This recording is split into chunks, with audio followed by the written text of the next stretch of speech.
एक नई शुरुआत। रवि एक होनहार युवा था जिसे बचपन से ही विज्ञान में गहरी रुचि थी।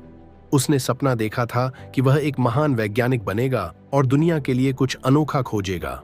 स्कूल में वह हमेशा अव्वल आता, लेकिन असली चुनौती तब आई जब उसने अपने कॉलेज के विज्ञान मेले में एक नई ऊर्जा संरक्षण तकनीक पर प्रोजेक्ट तैयार किया। रवि ने कई महीनों तक मेहनत की, दिन रात जागकर अपने मॉडल को तैयार किया। उसे पूरा भरोसा था कि उसका प्रोजेक्ट जीत जाएगा, लेकिन जब विज्ञान मेले का दिन आया तो उसकी उम्मीदों पर पानी फिर गया।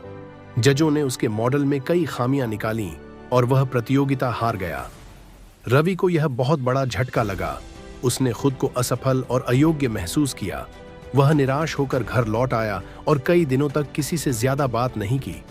लेकिन उसके पिता, जो खुद भी जीवन में कई असफलताओं का सामना कर चुके थे, उसे समझाने आए। उन्होंने कहा, बेटा, असफलता का मतलब यह नहीं कि तुम योग्य नहीं हो। इसका मतलब यह है कि तुम्हें और सीखने की जरूरत है। दुनिया के सबसे बड़े वैज्ञानिकों ने भी कई बार असफलताओं का सामना किया है, लेकिन उन्होंने हार नहीं मानी। पिता की बातें रवि के मन में उतर गईं। उसने हार मानने के बजाय अपनी गलतियों को समझने का फैसला किया। उसने जजों की दी गई टिप्पणियों को ध्यान से पढ़ा और अपने मॉडल में सुधार करने में जुट गया। इस बार उसने और भी गहराई से रिसर्च की, अपने प्रोफेसरों से सलाह ली और नई तकनीकों को अपनाया।